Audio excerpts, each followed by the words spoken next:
आपण पाहत आहात सुपरफास्ट 24 तास न्यूज, बातम्यांचा खरा वेग।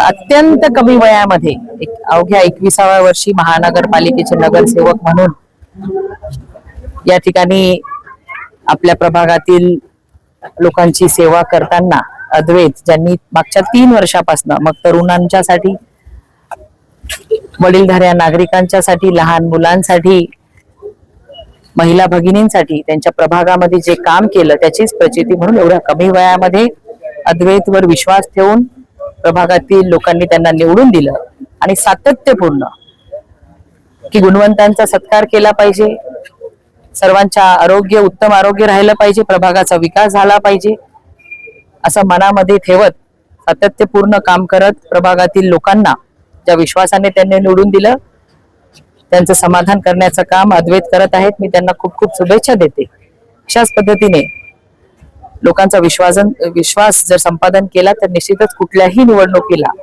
कुठलीच अडचण येणार नाही आणि ज्या गुणवंतांचा त्यांनी सत्कार केला त्यांच्याही उज्ज्वल भविष्यासाठी मी शुभेच्छा। आपण म्हणालात की आम्ही सर्व विद्यार्थ्यांच्या पाठीमागे आहोत आणि विद्यार्थ्यांनी मेहनत करून पुढे झालं गेलं पाहिजे। एकीकडे MBBS सुद्धा वाढवलेले आहे, कॉलेज वाढलेले आहेत, याबद्दल काय?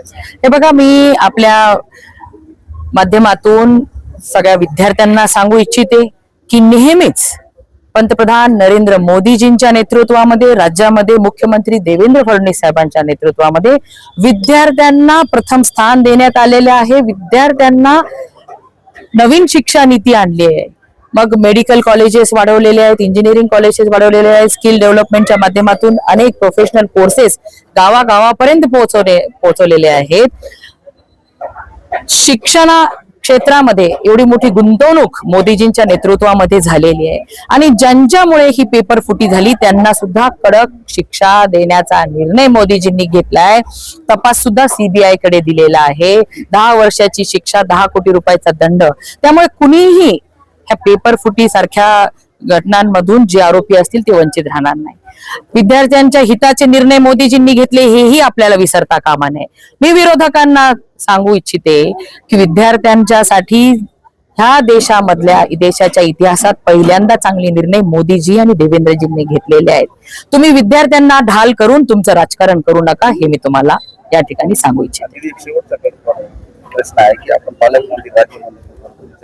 पालक आहात, नांदेड, औरंगाबाद, पुण्यासारख्या ठिकाणी आज सुद्धा मुलं जात आहेत, तर यासाठी भविष्यात कसं काय? बघा, नांदेड, औरंगाबाद, संभाजीनगर, लातूर मध्ये मुलं आपले जातात, आपले गुणवंत आहेत, ते लहानपणापासून इथून त्यांचा पाया पक्का झालेला आहे आणि त्यांचे पालक तिकडे ठेवतात कारण तिकडे प्रायव्हेट क्लासेस वगैरे आहेत आणि तिथे एक वातावरण तयार झालेलं आहे। परंतु मी पालकांनाही सांगते, आपल्या परभणीमध्ये सुद्धा आपल्या परभणीची गुणवत्ता आहे, क्षमता आहे, आपल्याकडे सुद्धा त्याच पद्धतीचं शैक्षणिक वातावरण आहे की उगाच तिकडे जाऊन आपल्या विद्यार्थ्यांना तिकडे पाठवून मग कसं हॉस्टेलला राहावं लागतं, रूम करून राहतात, किती त्यांना त्रास होतो, त्यापेक्षा आपल्या घरीच राहून तेही अभ्यास करू शकतात।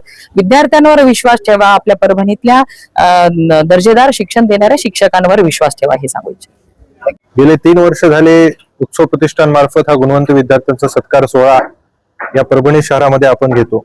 यामागचा उद्देश असा आहे की विद्यार्थ्यांना वेगवेगळे करिअर ऑप्शन्स काय आहेत, 11वी 12वी, 10वी नंतर काय केलं पाहिजे, 12वी नंतर काय केलं पाहिजे आणि विद्यार्थ्यांच्या गुणवत्तेला एक त्या ठिकाणी थाप मिळाली पाहिजे, त्यासाठी आपण गुणवंत विद्यार्थ्यांचा सत्कार सोहळा परभणी शहरामध्ये गेली 3 वर्ष झाले उत्सव प्रतिष्ठानच्या माध्यमातून राबवत आहोत। किती विद्यार्थ्यांना सन्मानित केलं आहे आणि पालकांच्या नेमक्या भावना काय होत्या?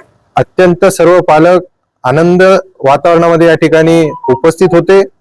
सर्व विद्यार्थ्यांच्या अत्यंत चांगल्या प्रतिक्रिया आहेत। जवळपास 200हून अधिक विद्यार्थ्यांनी या ठिकाणी सन्मान या ठिकाणी आदरणीय आपल्या पालकमंत्री मेघनादिदी बोर्डीकर यांच्या माध्यमातून झालेला आहे। त्यामुळे येणाऱ्या काळामध्ये आमच्या कार्यक्रमाची अशी थीम होती 2047चा विकसित भारत।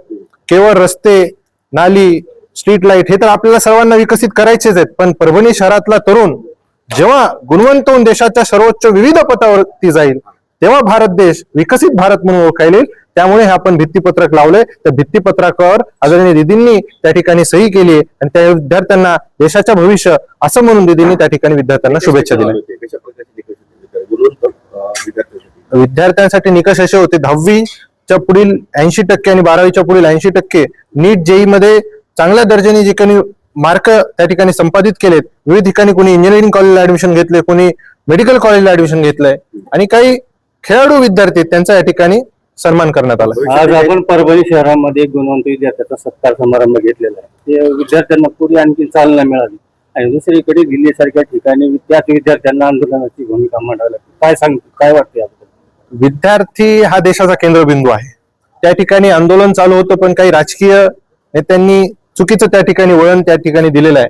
परंतु काल मोदीजींनी सांगितलंय, देशाचा युवा हा देशाचा नागरिक आहे आणि देशाचा विद्यार्थी हा देशाचा केंद्रबिंदू आहे. म्हणून येणाऱ्या काळामध्ये जो काही विद्यार्थी आहे हा केंद्रबिंदू ठेवून मोदीजी मागचे गेली अनेक वर्ष झाले काम करतात आणि भविष्यात देखील काम करणार आहे. प्रतिष्ठानच्या माध्यमातून भविष्यात विद्यार्थ्यांप्रती तरुणांप्रती कशा प्रकारे उपक्रम राहतील आणि कशी दिशा राहतील? उत्सव प्रतिष्ठान गेली 3 वर्ष झाले विविध उपक्रम राबवते, सामाजिक उपक्रम राबवते, सांस्कृतिक उपक्रम राबवते. त्यासोबत विद्यार्थी हा केंद्रबिंदू देऊन त्या ठिकाणी उपक्रम राबवते आणि अनेक विविध कार्यक्रम या ठिकाणी विद्यार्थ्यांसाठी करिअर मार्गदर्शन असतील किंवा सांस्कृतिक महोत्सव असेल किंवा वृक्ष लागवड असेल, असे विविध कार्यक्रम उत्सव प्रतिष्ठानच्या माध्यमातून गेली 3 वर्ष झाली घेत आहोत.